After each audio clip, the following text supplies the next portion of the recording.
pido perdón a la sociedad y a aquellas personas que se hayan podido sentir decepcionadas o afectadas. Rodrigo Rato se había resistido hasta ahora a pedir perdón por sus acciones, las que hoy le llevan a dormir en la cárcel madrileña de Soto del Real. Cumplirá condena por un delito continuado de apropiación indebida en el caso de las tarjetas Black. Rato lo fue todo en política con el Partido Popular. No llegó a presidente del gobierno, pero sí a director del Fondo Monetario Internacional. Su declive empezó tras desembarcar en Caja Madrid. Hola, ¿cómo están? La encuesta de población activa del último trimestre devuelve al mercado laboral a los niveles previos a la crisis. Hay 19,5 millones de ocupados en España, cifra que no se veía desde 2008, y la tasa de paro es también la más baja desde esa fecha. Castilla y León comparte esa dinámica. 2 provincias tienen las menores tasas de paro en España: Soria y Valladolid.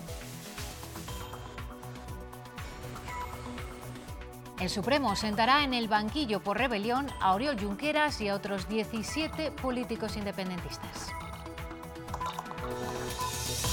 El Alto Tribunal ha cerrado hoy el sumario del procés y abre juicio oral contra quienes declararon unilateralmente la independencia de Cataluña por los delitos de rebelión, malversación y desobediencia. El juicio se podría celebrar a principios de 2019. ¿Usted me habla a mí de moderación? Pablo Casado es el político que más crispa según el último barómetro del CIS, que vuelve a ser polémico por la cocina desde la oposición. El PSOE aumentaría su ventaja de celebrarse elecciones generales y Ciudadanos adelantaría al PP. Según el CIS, los de Rivera ganarían al Partido Popular en Castilla y León en las generales. El líder de Ciudadanos lo ha celebrado en Ávila. Es muy buena señal que en una tierra como esta, pues Ciudadanos sea la primera fuerza política, incluso con el CIS de Sánchez, que ya eso es tremendo. La estela de la Seminci es más brillante de lo que a veces imaginamos. Hace tiempo que dejó de ser un festival doméstico. No faltan esos fieles cinéfilos, ni tampoco los que hacen kilómetros y un desembolso económico cada año para estar estos días en Valladolid. Ella, la van a escuchar, viene nada menos que desde Bélgica. Venimos especialmente para la Seminci, nos hicieron amigos, todo muy bien, el cine Valladolid. Y esa relación empezó por casualidad. También es una historia de amor la que esta familia comparte con la Seminci.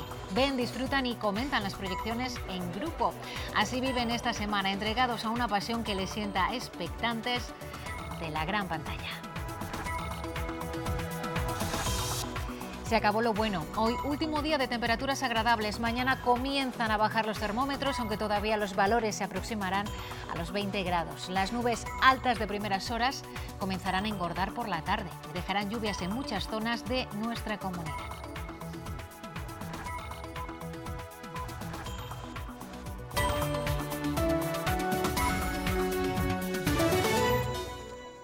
El verano le ha sentado muy bien al mercado laboral, sigue creciendo a menor ritmo que el año pasado, pero recuperando ya los niveles previos a la crisis del lado del paro y también del empleo. La encuesta de población activa del último trimestre confirma todo esto y también en el caso de Castilla y León, y además ratifica que aumenta la población activa. El verano nos deja una mejora del mercado laboral, aunque a un ritmo menor que en 2017. Esa mejora se traduce en un aumento de los trabajadores ocupados tanto en Castilla y León como en España, así como de la población activa, y en una reducción del número de parados. La foto que resulta es esta. En nuestra comunidad, entre julio y septiembre, había 997.000 ocupados y 127.000 parados. Y en el país, 19,5 millones por 3.300.000 desempleados. La tasa regional de paro queda en el 11% y la nacional en el 14,5%, niveles que no se habían visto desde hace 10 años. Castilla y León coloca 2 provincias entre las 10 con menor paro. Soria segunda, después de Guipúzcoa, y antes de Álava, con un 7%, y Valladolid novena, con un 9%. En el lado negativo está el aumento del desempleo respecto a la primavera en Burgos, Palencia y Salamanca. El número de parados de larga duración desciende hasta el 1.300.000, por debajo del verano de 2009. Los sindicatos aseguran que estos datos se asemejan a los de antes de la crisis, pero con una diferencia fundamental. Se ve claramente la foto fija de jubilados y de gente joven que se nos va de nuestra comunidad. Recuperar el poder adquisitivo perdido, un mejor reparto de la riqueza, especialmente en las rentas más bajas. Los empresarios alertan de la pérdida de fuerza en el crecimiento de la economía. El viento está cambiando y ahora lo tenemos de cara, con lo cual va a hacer que, aunque se siga generando y creando empleo, pues no se va a crear con la misma intensidad. La Junta destaca que cumplirá con su compromiso de legislatura de llegar al 1 millón de ocupados. La tendencia, lógicamente, parece que nos permite ser optimistas y, sobre todo, afianzar la línea de trabajo que en materia de empleo y de actividad económica se viene trabajando desde Castilla y León. La oposición dice que los datos son buenos, pero pide prudencia. Viendo cómo ese envejecimiento crece, seguimos viendo cómo la tasa de actividad femenina es muy inferior a la media nacional, así que tenemos que hacer muchas más cosas. Vuelve a caer el número de autónomos en Castilla y León respecto al segundo trimestre y ya son 4.500 menos que hace un año. Pues el Gobierno quiere que los autónomos contribuyan más al sistema de pensiones para sostenerlo, pero aún no ha determinado cómo. Su propuesta baraja 3 posibles escenarios para subir su base mínima de cotización. La indecisión del Ejecutivo Central inquieta a este colectivo y está incomodando a Podemos. Los autónomos desconocen cuáles serán sus bases mínimas el año que viene. El Gobierno ha retrasado la idea de cotizar de acuerdo a los ingresos reales y ahora plantea 3 opciones. La primera es subir la base mínima más de un 1% para los que ganen 944 euros al mes. En esta opción, el Gobierno quiere que el autónomo cotice además por las contingencias comunes, profesionales y el cese de actividad. Dependiendo si es por una u otra, así sería el tipo de cotización y la cuota mensual. Nosotros no apoyamos ninguna subida de cuota que no sea la subida de cuota actualización que ha habido en los últimos 25 años. Las cuotas han subido de media un 1,5%. Estamos hablando de subir 40 euros al año a los autónomos. Segunda opción, subida de la base mínima un 6,25% a partir de los 991 euros, tipo de cotización de casi el 32% y una cuota mensual de 315 euros. Lo que se hace es descargar determinadas medidas en acuerdos políticos sobre los autónomos y a costa de las espaldas de los autónomos. Y el último escenario, incremento del 12,25% para equipararse a la base mínima del régimen general de asalariados, cotización del 31% y 326 euros mensuales de cuota. Con estos 3 escenarios, el Gobierno quiere que los autónomos coticen más para obtener así unas mejores prestaciones. Y el día después de que se firmara en Madrid el acuerdo social para la transición justa de la minería del carbón, el Gobierno de Castilla y León insiste en su reproche y cabreo con el Gobierno de España. Se queja de no haber tenido siquiera acceso al documento y de que este suponga enterrar a la minería. Todos son incertidumbres para la Junta en este acuerdo del que molesta, dice, si enterado por la prensa. El Ejecutivo cuestiona que en 2 meses pueda arreglarse todo, dice que se ha cambiado actividad económica por prejubilaciones y carga contra el PSOE. El Partido Socialista ha enterrado la minería. Las ayudas al cierre ya existían con el Gobierno del Partido Popular y no se hacía esto porque efectivamente no parecía que estuviera ya preparado la actividad económica para generarse. No ha habido iniciativas y no es porque no se estén buscando, y esto lo saben ustedes, lo saben los trabajadores de las cuencas mineras, lo saben los sindicatos, lo saben los grupos políticos y lo sabemos todos. Marcos dice que nada saben de las térmicas, si se va a obligar a las eléctricas a las inversiones, porque están en juego, insiste, otros 800 empleos directos, además de los indirectos de las empresas de transporte y otras.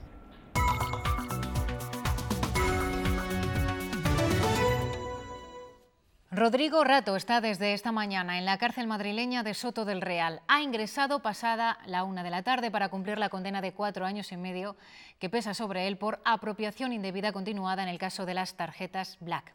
Quien fuera ministro de José María Aznar, vicepresidente de su gobierno, director del Fondo Monetario Internacional y referente del llamado milagro económico, llegaba, así como ven, al centro penitenciario. Y antes de entrar sorprendía a los medios con estas declaraciones. Rato tiene pendientes aún 2 causas judiciales. En primer lugar, quiero decir que acepto mis obligaciones con la sociedad, que asumo los errores que haya podido cometer que pido perdón a la sociedad y a aquellas personas que se hayan podido sentir decepcionadas o afectadas, y que en nombre mío y de mi familia agradezco a todos los amigos y familiares que nos han apoyado durante estos días. Muy buenos días. 5 días tienen desde hoy las partes para presentar sus calificaciones. El Tribunal Supremo ha cerrado ya el sumario del procés y ha abierto juicio oral por rebelión, malversación y desobediencia. La vista contra los 18 líderes independentistas se va a celebrar a primeros del año que viene. En el banquillo se sentarán, entre otros, Oriol Junqueras, Carme Forcadell, Jordi Turull o Joaquim Forn. El presidente de la Generalitat ha dicho que este es un juicio a 2,3 millones de catalanes y se ha dirigido así al Estado. Hoy se consuma una infamia. De ninguna manera podíamos esperar de que se abriera un juicio oral. Nosotros esperábamos el archivo de esta causa general contra el independentismo, de esta farsa organizada por todos los poderes del Estado español, y que sepa el Estado español que si las sentencias no son de la libre absolución de los condenados, vamos a enfrentarnos a ella con toda la determinación del 1 de octubre. Y el CIS, que ahora es mensual, nos deja una ensalada de datos, según la oposición, pasados de condimento. El primero, que el PSOE aumenta su ventaja, ganaría hoy las elecciones generales si se celebraran. Y el otro titular, que no sería el Partido Popular, sino Ciudadanos, el principal partido de la oposición. El PSOE sube más de un punto desde septiembre, el Partido Popular pierde casi 2 puntos y pasa a ser la tercera fuerza, con una distancia de más de 13 puntos con el PSOE y de casi 3 con Ciudadanos, y Unidos Podemos se quedaría a un punto del PP. Según el CIS, Ciudadanos sería el partido más votado en Castilla y León en las generales, con un 24% de apoyos, 3 puntos más que el Partido Popular. Y más datos de este último barómetro. Pedro Duque es el ministro mejor valorado del Ejecutivo de Sánchez, pese a que cuando se hizo la encuesta, a primeros de octubre, ya había saltado la polémica sobre su sociedad patrimonial. Grande Marlaska le sigue de cerca, pero ninguno de los dos llega al aprobado. Las peor valoradas son la ministra de Justicia, Dolores Delgado, y la titular de Industria, Reyes Maroto.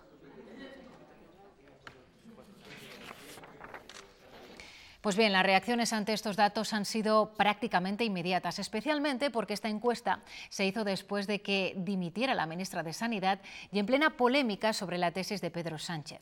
Con el cambio de gobierno, el CIS estrenó también responsable y con él un nuevo método de trabajo cuyos resultados hasta ahora son muy diferentes a los de otros estudios similares. Todo el mundo hace estimaciones y nadie dice la fórmula de cómo lo estima. Pero nadie presenta una encuesta con estos resultados tan escandalosos, entre comillas, que el primer partido saque 12 puntos al segundo partido, cuando el resto de los institutos que hacen encuestas justamente mantienen que hay una especie de empate. Pues este escandaloso CIS señala también a Pablo Casado como el político que más contribuye a la crispación. Un dato que alienta el desencuentro que desde ayer el presidente del PP mantiene con el presidente del Gobierno. Pedro Sánchez da por rotas las relaciones con Pablo Casado, que no con el Partido Popular. Y hoy ambas formaciones han seguido tensando esa cuerda. Fue un cara a cara tan intenso como lleno de tensión. ¿Usted no se da cuenta que es partícipe y responsable de un golpe de Estado? Pero no insulte, no difame, no calumnie. Lo primero, no se ponga usted tan digno con nosotros. Sí, es muy sencillo.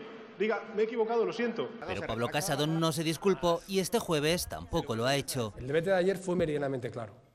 Y a lo mejor alguno quiere ganarlo cuando se va al camerino o cuando se va a lamer las heridas. En el PSOE hablan ya de ruptura con el PP. Mientras el señor Casado no rectifique las graves acusaciones que hizo ayer al presidente del Gobierno, evidentemente no va a haber ninguna relación. Una rectificación casi imposible, porque dicen los populares que contar con el apoyo de los independentistas. Los españoles eso en la calle le llaman colaborar con un golpe. Mientras el PP se muestra muy satisfecho con la dureza del discurso de su líder, los socialistas comparan. Quien estará muy contento seguramente será el señor Aznar. Y los populares recuerdan a Sánchez ataques políticos suyos, como esta Mariano Rajoy. El presidente del Gobierno, señor Rajoy, tiene que ser una persona decente. y usted no lo es. Con este panorama, el socio parlamentario del Gobierno pregunta al PP ¿por qué se coloca en la derecha más radical ahora mismo? y Ciudadanos carga contra unos y otros. Ese teatrillo entre el PP y el PSOE que quieren seguir dividiendo a los españoles entre rojos y azules. Una crispación cuyo fin no parece cercano. Por cierto, que el presidente de Ciudadanos, Albert Rivera, ha participado esta tarde en Ávila en la escuela de otoño organizada por La Razón y por la UCAP, en torno a la oportunidad de reformar la Constitución. En su intervención, Rivera ha dejado claro que es partidario de una reforma de la Carta Magna, pero a su juicio no se da el consenso necesario en el Parlamento. El presidente de Ciudadanos ha comenzado su intervención destacando en primer lugar que tenemos una de las mejores constituciones del mundo, que posee gran fortaleza y también flexibilidad suficiente como para poder ser reformada. Rivera era claro y a la pregunta de si Ciudadanos es partidario de actualizar la Constitución, la respuesta era sí. ¿Lo puede hacer solo? No. ¿Lo intentaría hacer contra una parte de España? Nunca. La revisión de los aforamientos, el sistema electoral o la separación de poderes son algunas de las posibles mejoras de la Carta Magna, pero también se refería al Senado. Yo en el Senado no puedo ser más claro. O lo reformamos o lo cerramos. Pero el Senado no puede ser un cementerio de elefantes. La unidad de mercado y la igualdad de derechos han de estar en todas y cada una de las reformas que se propongan, eso sí, después de un largo diálogo entre los partidos constitucionalistas, pero el Parlamento actual, el Congreso actual, el Senado actual, nos da mayorías amplias y consensuadas para reformar la Constitución. La respuesta de Albert Rivera, a pesar de estar de acuerdo en reformar algunos aspectos de la Carta Magna, es no. En Salamanca, por su parte, la presidenta del Congreso también ha abordado el debate sobre la reforma constitucional. Ana Pastor señala que pueden modificarse algunos aspectos, pero siempre partiendo del consenso. Vivimos en una democracia consolidada y, por lo tanto, creo que ahora es mucho más fácil ponerse de acuerdo en las cosas que puedan mejorar, que sin duda serán importantes, pero lo que tiene que ser claro es que la Constitución, estamos aquí porque la votó el pueblo español, la votamos los españoles y, por tanto, esto no es una cosa de unos pocos. Tras una ceremonia en la más estricta intimidad, Carmen Alborch ha sido incinerada esta tarde en Valencia. La exministra falleció ayer a los 70 años tras una larga enfermedad. Durante toda la mañana, amigos y numerosos políticos han querido dar su último adiós a la que fuera responsable del Ministerio de Cultura durante el último gobierno de Felipe González. Alborch, conocida también por su faceta como escritora, será recordada especialmente por su intensa labor en defensa de los derechos de las mujeres.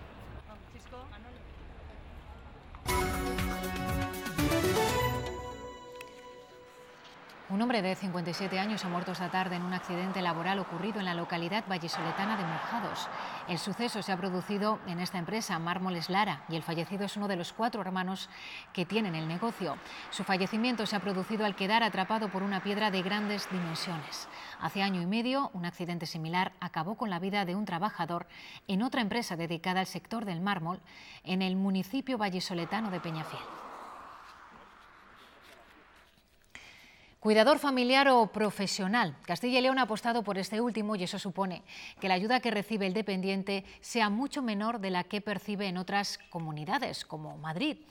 Esa es precisamente la situación con la que se encontró una familia cuya madre, enferma de Alzheimer, se trasladó de Madrid a un pueblo de Soria y pasó de cobrar 300 euros al mes a solo 36. Ana Caridad tiene reconocido un grado 3 de dependencia, el más grave. En Madrid, su hija, quien la cuidaba, recibía 290 euros para ayuda en el entorno familiar. Cuando llegó a Cueva de Ágreda, en Soria, la prestación se redujo a 36. Pero yo me pregunto si las personas como mi madre que reciben 36 euros, ¿qué es eso al mes? La situación no ha cambiado para ella, pero sí cómo se gestionan las prestaciones a la dependencia. En Castilla y León se apuesta por el cuidador profesional y eso es lo que se financia más. Porque los cuidados en el entorno, la ayuda por cuidados en el entorno familiar, la ley lo contempla como una excepcionalidad. La Junta dice que la red de ayuda a domicilio con cuidadores profesionales garantiza la atención también en el medio rural. En este caso concreto, que es una persona que vive en un municipio pequeño, otros vecinos de esta misma señora están recibiendo servicios profesionales, están recibiendo ayuda a domicilio. Por tanto, puede optar a elegir un servicio profesional, una ayuda a domicilio. El Gobierno autonómico destaca que prestar esos servicios es más caro que dar la paga a los familiares. El maltrato a las personas mayores es una realidad encubierta de muy difícil detección, que además también puede tener repercusiones económicas. Así lo ha afirmado hoy el director general de Familia y Políticas Sociales de la Junta, en la inauguración de un curso en Valladolid sobre maltrato a personas mayores. Según la Junta, casi el 1% de nuestros mayores sufren algún tipo de maltrato, que puede ser físico, psicológico o económico. También es verdad que a medida que las personas son más dependientes, el maltrato también se incrementa. Y ahí ya la prevalencia se habla de en torno a un 1,5%. En el plan de prevención de violencia intrafamiliar, la Junta incidirá en la sensibilización, en la formación de profesionales y voluntarios, en la evaluación del problema y en la atención y orientación a las familias afectadas. Por primera vez una comunidad autónoma aborda lo que es la violencia intrafamiliar de manera global. Puede haber violencia hacia los niños, pero también hacia los progenitores, puede haber violencia hacia una persona con discapacidad, puede haber violencia también de violencia de género. La energía se focalizará en identificar los factores que provocan las situaciones de violencia con el fin de predecirlas y reducirlas. El Congreso ha votado hoy en contra de la enmienda del Partido Popular para tumbar la ley de eutanasia. Sí, 134. Los grupos han tachado de tomadura de pelo un texto que abogaba por los cuidados paliativos. Aseguran que es una copia de otra propuesta del PSOE que se tramita en el Parlamento de Madrid, que no es alternativa a la regulación de la eutanasia porque nada tiene que ver con el objetivo de la ley en trámite. Nosotros defendemos la dignidad de la vida del principio hasta el final, defendemos la buena muerte y defendemos que la buena muerte forma parte de esa vida digna. Los españoles que se enfrentan a la muerte y al sufrimiento no quieren, no necesitan ni beatos ni intelectuales de salón. La regulación de la eutanasia nada tiene que ver con las buenas prácticas médicas al final de la vida, con los cuidados paliativos y la sedación terminal. Esta tarde han comenzado en Valladolid los cursos que por tercer año consecutivo imparte el Gobierno regional y el Consejo de Abogados de Castilla y León. En ellos enseñan a los abogados de turno de oficio cómo afrontar los casos de violencia de género. Reciben formación específica sobre las herramientas legales que existen para ayudar a las mujeres maltratadas. Los cursos se impartirán en todas las provincias de Castilla y León antes de que acabe el mes. Las dos ediciones anteriores fueron muy exitosas. Hemos formado a 4.000 personas en estos dos últimos años, 2016-2017, 4.000 profesionales de la abogacía, pero de la psicología, también de la farmacia, a los coordinadores de caso de las corporaciones locales. En concreto, y refiriéndonos a la formación a través del acuerdo y el convenio con el Consejo de la Abogacía de Castilla y León, hemos formado en estos 2 años a 2.000 abogados. El arriado de bandera de hoy en el Palacio Real de Valladolid ha sido un homenaje a Julio Herrero, presidente de Aspain en Castilla y León, hasta su fallecimiento hace solo un mes. Ante familiares y miembros de la asociación han realizado un acto en el que han depositado una corona de laurel en el monolito de la entrada principal del palacio. Los sindicatos médicos rechazan la propuesta de la Consejería de Sanidad para los médicos rurales por falta de incentivos económicos. El Ejecutivo dice que la negociación sigue abierta y que el principal problema no es ese, sino la falta de especialistas. La Asociación de Pediatras decía que en 15 años no va a haber pediatras. ¿Usted cree que si les pagamos más, en lugar de un pediatra son 2? No, un pediatra es un pediatra. Y lo que necesitamos es que haya el número de pediatras suficientes como para atender a la población. Si tú pagas, que se puede, y es seguramente una de las cuestiones que se estén barajando en las mesas. Pero si tenemos un déficit de un porcentaje de pediatras, por mucho que pagues más a los que están, seguiremos teniendo el mismo déficit. El 95% del profesorado de Castilla y León cree que los padres delegan la educación de sus hijos en la escuela. Este es uno de los datos que se desprende del 5º informe de Cambridge University Press. Además, el colectivo docente opina que el sistema educativo español tiene que cambiar mucho para ponerse a la altura de los países del norte de España. ¿Tú fuiste a la playa? En la calle lo tienen claro. Hombre, yo creo que la educación debería ser cosa de todos un poco. Pero los profesores opinan que no todos los padres colaboran para educar a sus hijos. Que no se ponen, por ejemplo, a leer con los niños o cosas de esas. 7 de cada 10 profesores de Castilla y León sienten que los padres de sus alumnos no tienen confianza ni respeto hacia ellos. Los hijos están más protegidos por sus padres y entonces a la hora de hacer algo, algún comportamiento negativo, con lo que lo pagan son con los profesores. Yo intento inculcar a mi hijo de que respete a su profesor. El 88% del colectivo docente pide un pacto de Estado para mejorar el sistema educativo español, que se enfrenta a varios retos. La educación emocional, que todavía no se está aplicando de forma estricta como tal en las aulas, y por otro lado el aprendizaje colaborativo. Diferentes enfoques metodológicos que consideran esencial para reducir las cifras de acoso escolar. El 85% confía en la educación emocional para resolver el problema del bullying a través de proyectos educativos basados en la gestión de competencias emocionales con el fin de conseguir el desarrollo integral del individuo. Porque más de la mitad del profesorado de Castilla y León considera que el bullying es un problema importante en los centros de educación de la comunidad.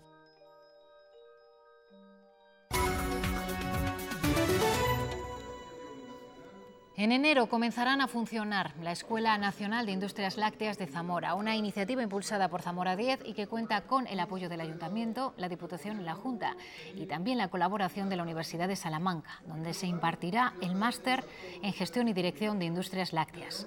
Más de 30 empresas de este sector se han unido también a este proyecto que busca cubrir las necesidades profesionales de las empresas lácteas y queseras. La consejera de Agricultura y Ganadería ha estado en el acto de presentación de esta escuela, que ha tenido lugar durante la inauguración de Ovinnova. Se trata de la primera y única feria de Europa dedicada en exclusiva al sector ovino, que genera cerca de 1.000 millones de euros en Castilla y León. Más de un centenar de expositores de España y de 13 países más respaldan esta feria con su presencia. Forman parte de un sector prioritario, cada vez más profesionalizado y que tiene como reto avanzar sobre la innovación. Hemos tenido que poner toda la carne en el asador. Estamos hablando de 3 millones de euros desde que empezó la legislatura vinculados a la innovación en el sector lácteo, en alimentación, en presentación de productos, en nuevas transformaciones, en nuevas formas y sobre todo también en genética. Así se consigue que evolucione la industria láctea, pero también se beneficia la producción de carne, parte de la que Castilla y León también es líder, con el 25% del global nacional. Una pata vital es el lechazo, una marca de garantía cada vez más valorada en la mesa. Dar la publicidad para que reconozca el producto de garantía, el verdadero lechazo de calidad, el de las razas autóctonas nuestras, la castellana, la ojalada y la churra, que son las auténticas razas de nuestra región. Ovinnova es la primera y única feria europea dedicada en exclusiva al sector ovino. Su objetivo, convertirse en referente mundial. Aprovechar todo lo que aquí se exponga para mejorar será también un reto para las explotaciones de Castilla y León. Castilla y León y el Gobierno central exigirán a Europa que la próxima PAC incluya medidas y financiación para la coexistencia de la ganadería con el lobo. Esta tarde el consejero de Fomento y Medio Ambiente se ha reunido con el secretario de Estado de Medio Ambiente y han convenido la necesidad de que el conflicto sea también competencia de Agricultura. Es razonable exigir que en la financiación europea quepan medidas preventivas, compensación de daños y también compensaciones económicas para los ganaderos que desarrollan su actividad en un medio conflictivo con las especies silvestres. Esta es la idea en la que coinciden tanto el consejero Suárez Quiñones como el secretario de Estado de Medio Ambiente, Hugo Morán. Hacen falta medidas agrarias y ganaderas más que medioambientales como hasta ahora. Buscan que la próxima PAC 2021-2027 incluya esta cuestión sin modificar la Directiva Hábitats ni el nivel de protección de estas especies. Nuestra comunidad autónoma dedica este año 1.800.000 euros a compensar los daños y quiere sobre todo que esos daños ocasionados por el lobo se minimicen. Se trata de que en el nuevo marco económico de las ayudas europeas pues se plantee y tenga una componente muy importante, buscar la coexistencia pacífica o lo más pacífica posible entre la ganadería y las especies silvestres, como es en este caso el lobo. Por lo tanto, yo creo que es una línea que además está en la línea del plan de acción que Europa ha acometido desde el año 2016. La mitad de los aceites de oliva que se venden como virgen extra realmente no lo son, según un informe elaborado por la OCU. Un informe que viene con polémica. Las dos patronales que representan al 80% del sector señalan que estas discrepancias se basan solo en criterios subjetivos.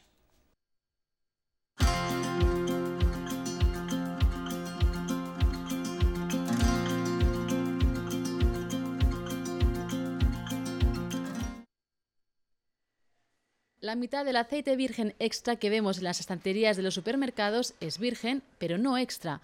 OCU ha denunciado que 20 de las 41 referencias que ha analizado no cumplen los requisitos para lucir esta categoría en el etiquetado. La diferencia entre un aceite y el otro se nota en el olor, el sabor y en el precio. Un perjuicio económico para el consumidor si tenemos en cuenta que aproximadamente la botella de aceite de oliva virgen extra es un 0,40, 0,50 céntimos de euro más. Según el ranking que publica OCU en su web, la mejor referencia es de una cooperativa andaluza. Las patronales Anierac y Asoliva, que representan al 80% del sector, consideran que el informe avala la calidad del aceite de oliva español porque en aspectos analíticos todos cumplen. Subrayan que las discrepancias que señala OCU se basan en criterios sensoriales y, por lo tanto, subjetivos. Entendemos pues que a determinadas marcas, que algunas referencias no salen tal y como se indica en la etiqueta, puedan sentirse molestos, pero quizá tengan que hacer autoanálisis, reflexión y poner un producto en el mercado que sea conforme a la etiqueta, nada más. Aunque a diferencia del último informe de 2012, en este no hay ningún caso de aceite lambante y esos incumplimientos no suponen peligro para la salud, OCU lamenta el perjuicio que generan en la imagen del aceite de oliva y en la marca España. Fraude fiscal en el sector mayorista de frutas y hortalizas es lo que investiga la Agencia Tributaria en 13 comunidades autónomas. Esta macrooperación se denomina Carpo y en Castilla y León han realizado 3 inspecciones en los mercados de León y Salamanca. Hacienda ha detectado que las 62 sociedades investigadas realizaban el 80% de sus cobros en efectivo, muy por encima de la media del sector. Creen que utilizaban un software de ocultación de ventas.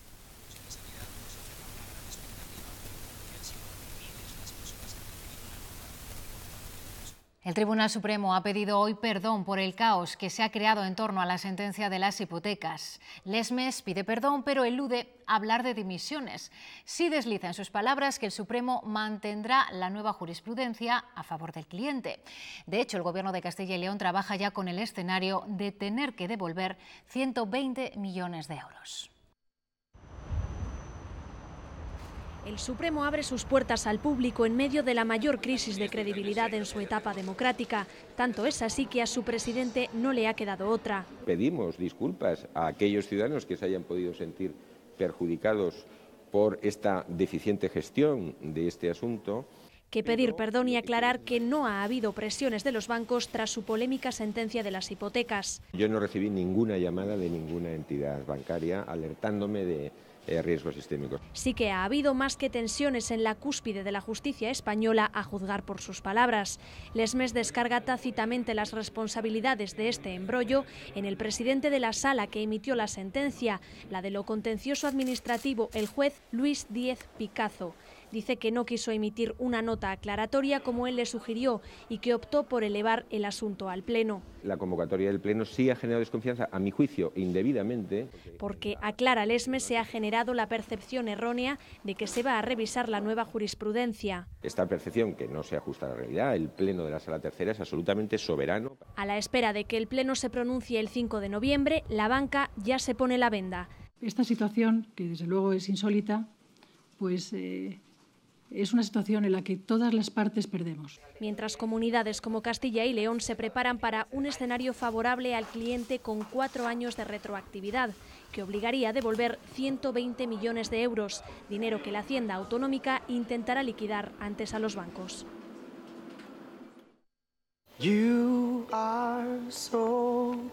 Desde hace 50 años en Pascual tenemos una cosa muy clara. Nosotros no hacemos leche, la leche la hacen las vacas. Por eso es tan importante para nosotros que todas nuestras granjas tengan el certificado de bienestar animal. Todos nuestros ganaderos madrugando y dando lo mejor cada día del año para garantizar el bienestar de sus animales. Porque cuanto mejor esté la vaca, mejor será la leche. Leche Pascual de bienestar animal. Dar lo mejor.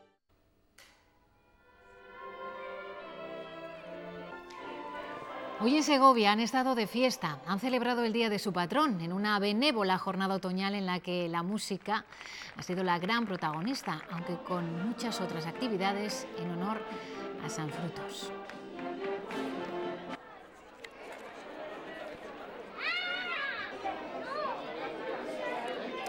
El cine portugués es uno de los atractivos de esta edición del Festival de la Seminci, que tiene un cartel muy europeo. Pero al margen de la programación hay un público fiel que se sienta en la butaca cada año con ganas de sorprenderse. Tanto es así que hemos encontrado aficionados de Bélgica o Israel que no fallan en la Seminci. Entró al teatro como turista hace 7 años. Desde entonces, Christine viene de Flandes solo para ver Seminci. Nos encantaba tanto que el año siguiente venimos especialmente para la Seminci. Henry vuela desde Israel. De 10, veo 4 películas buenas. Me doy por satisfecho. Amparo trae ya los apuntes preparados desde Bilbao. Subrayadas, con asteriscos, esta 2, esta un asterisco, esta no vale para nada. El cine de autor cuenta con fieles seguidores. Llevo viniendo a la Seminci desde que hacíamos cola aquí durante toda la noche anterior para sacar los abonos de las entradas. Cada café separa una historia distinta. Una película alemana. Esta familia disfruta junta entre 4 y 5 películas al día. Entre una peli y otra pues nos vamos organizando un poquillo más, viendo un poco de las películas, de dónde son. Este año los abonos se agotaron en 6 minutos. Pero no puede sacar. La venta de entradas ha crecido un 15%. El festival espera superar los 96.000 espectadores del año pasado. Hoy es el Día Internacional de la Enfermedad Piel de Mariposa, una dolencia poco conocida que en España afecta a 500 personas y que se caracteriza porque la piel de quienes la padecen sufre una extrema sensibilidad. Para darla a conocer, actores y actrices tan conocidos como Javier Gutiérrez o Alba Flores han grabado un emotivo vídeo con el lema "Yo vendo mi piel". Así nos vamos a despedir. Ahora llegan los deportes con Javier Mardones. Nos vemos mañana, no falten. Unax Ugalde, Magui Cibantos, Antonio Velázquez o Fernando Tejero. Son algunos de los rostros populares que han compartido set de rodaje con otros anónimos, algunos de los 500 pacientes que en nuestro país sufren epidermólisis ampollar, es decir, piel de mariposa o de cristal, como también se la conoce. Así de frágil es la capa que recubre a estas personas. El más leve golpe o roce hace aparecer ampollas, úlceras o heridas. No es contagiosa, pero no tiene cura y además de doler, puede llegar a provocar infecciones graves. Por eso habitualmente tienen que protegerse con vendas. Y por eso todos estos actores han decidido también vendar su cuerpo, para concienciar a la sociedad y que quienes padecen la enfermedad se sientan un poco más integrados. Yo vendo mi cuerpo para que cada profesional de la educación y la salud conozcan la enfermedad. Yo vendo mi cuerpo para que puedan hacer realidad sus sueños. Yo vendo mi cuerpo. Yo vendo mi cuerpo para que nos pongamos en su piel. Yo vendo uno de segunda. Yo vendo mi cuerpo para que ningún niño con piel de mariposa sea expulsado de una piscina por desconocimiento. Yo vendo mi cuerpo para que las miradas en un autobús no duelan tanto como las propias heridas. Cada día